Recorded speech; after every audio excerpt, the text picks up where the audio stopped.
Assalamualaikum warahmatullahi wabarakatuh. Perkenalkan, nama saya Widya Rahmayanti, biasa dipanggil Widya. Saya berasal dari kelas 1 AKB 2. Melalui video ini saya ingin menjawab beberapa pertanyaan mengenai studi kasus yang telah diberikan, yaitu konflik PT Golden Castle dengan karyawannya, mengenai terjadinya perubahan kebijakan perhitungan upah karyawan. Pertanyaan yang pertama, penyebab terjadinya kasus tersebut dalam perusahaan. Penyebab terjadinya kasus tersebut dalam perusahaan adalah terjadinya perubahan kebijakan mengenai perhitungan upah karyawan, namun perusahaan belum mengkonfirmasinya terlebih dahulu kepada karyawan, sehingga karyawan marah dan melakukan demonstrasi, berujung dengan terjadinya PHK besar-besaran yang dilakukan oleh perusahaan kepada karyawan. Pertanyaan kedua, bagaimana kondisi perusahaan saat ini?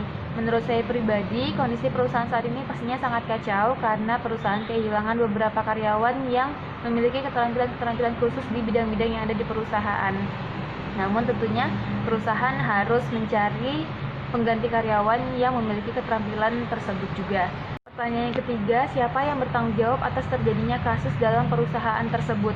Menurut saya pribadi, yang bertanggung jawab atas terjadinya kasus ini adalah perusahaan, karena kasus ini terjadi akibat kurangnya keterbukaan dari perusahaan kepada karyawan. Seandainya perusahaan lebih terbuka mengenai perubahan kebijakan tersebut dan mengkonfirmasinya terlebih dahulu kepada karyawan, tentunya konflik ini bisa dihindari. Pertanyaan keempat, saran dalam penyelesaian kasus dalam perusahaan tersebut.